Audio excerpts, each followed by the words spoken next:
Hey, fourth graders. So today we are going to do one more lesson for this week using our Nature's Fury book. And yesterday I read this article, or this short article on earthquakes, and we kind of focused on not only looking at text evidence and captions and pictures and things like that, but we also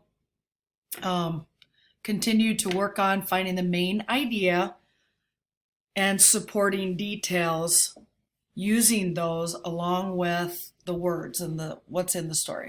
So this one had a kind of it was a map, but it really had a lot of important details because it showed us the boundaries of all the different plates.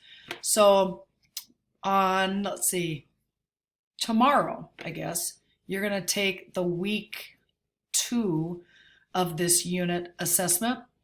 And I'm telling you right now, it's got like a map in there that's pretty important. So it just shows that not just the words in an article are important, but everything else on it, the pictures, the captions, the graphics, things like that. So today we're going to talk about one more type of supporting detail of the main idea in this article. And this is called Krakatoa sunsets. So one more thing we're going to talk about this week is what we call an anecdote. And that's right up here. An anecdote is a way of giving supporting information of the main idea to a story. There's 4 things that it kind of does. Number 1, what it is, it's a short summary of an event that happened to someone in real life. So sometimes authors will add little short stories, little short anecdotes of something that really happened to them. And it's a type of supporting detail to the main idea of the story. It also helps us to connect to them and to their experience for understanding. And then it always adds interest and, and perspective. That didn't show up. And perspective. So we can see a story from somebody else's point of view. All right, so I'm going to read this. It's kind of interesting. Now, again, this is a nonfiction article. Look at all the different graphic features on this page. We've got a painting here. We've got a true life picture. We've got Edvard Munch, who we will talk about in a sec. We've got a map.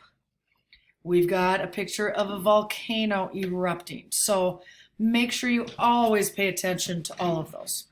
All right, so here it is. Krakatoa Sunsets by Hugh Westrop. The Scream is one of the world's most famous artworks. That is this art right here. I don't know if you've ever seen that before. Painted by Norwegian artist Edvard Munch in the late 1800s, it depicts a man standing on a bridge. Behind him, wavy red bands cross the sky. The man is holding his head while his mouth gapes in horror. On the frame of the painting, Munch wrote a short poem. I was walking along the road with 2 friends. The sun was setting. The sky turned blood red. My friends walked on. I stayed behind. Trembling with anxiety, I felt a great scream in nature. When most people look at The Scream, they focus on the man's horrified face. But when Don Olson first saw it, he focused on the wavy red bands. Olson is an astronomer, and as someone who studies the heavens, his eyes are always on the sky.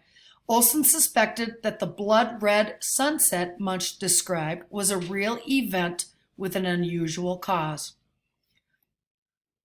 Olson thought it might have been caused by the eruption of Krakatoa, a volcanic island in Indonesia.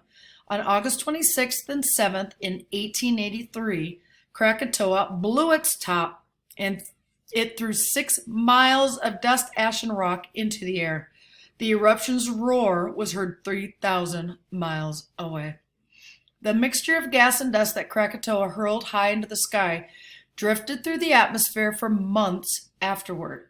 It turned sunsets around the world red.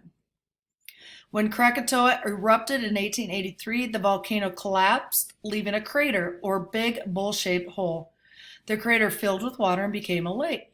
In 1927, an underwater eruption in the crater gave birth to a new volcano. Its name is Anak Krakatoa, which is Indonesian for child of Krakatoa. Since then, the new volcano has erupted regularly, sometimes 100 times a day. All the eruptions have been small. However, many hundreds or thousands of years from now, Anak Krakatoa might explode with the same force that its parent did in 1883. Once more, sunsets may catch fire around the world. Okay, so you can see here is Oslo, Norway. Okay, here's the United States. All right, so that's where it erupted. Let me see. No, it didn't. This is where it erupted. This is where it could be seen. Sorry, this is Indonesia down here. But it affected for months all the sunsets. So the Scream is one of the world's most famous artworks. Okay, this Edvard Munch, he's a painter born in Norway, which is up here, and lived there for most of his life. The Scream painted in 1893, so that would have been 10 years after the eruption. And he experienced that sunset. In 2012, so like 8 years ago, the Scream sold more than $119 million, a record-breaking price. So, very interesting. But the anecdote now. Okay, so he's the one that painted the picture. Olsen is the one who wrote, okay, let me start over. The anecdote right here.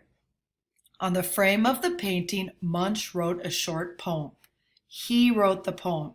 I was walking along the road with two friends. The sun was setting. The sky turned blood red. My friends walked on. I stayed behind, trembling with anxiety. I felt the great scream in nature. Okay, so that is an anecdote by Munch, who experienced that blood red sunset. Okay, so that's an extra part. It's an extra type of summary, supporting detail to the main idea. It's his account. So we learned a little bit more from his perspective, what he saw, what he felt, how cool that was. He trembled with anxiety, so a little bit nervous, but I felt the great scream in nature. So again, it adds interest and perspective. It helps us connect to his experience. It's a supporting detail to the main idea, and it's a summary of something that really happened. Now, Olsen, he has seen this picture and read this poem. So he's kind of a third character in this little story, kind of explaining this whole thing. So very interesting, kind of cool. I don't know if you've seen this. I have seen this many times in school and elsewhere. So tomorrow you are going to have an assessment on this week's reading skills. Anecdote is one of them. Making sure you look at maps, graphic features on each page, and then finding the main idea of the story using the supporting details. So, any questions, please let me know.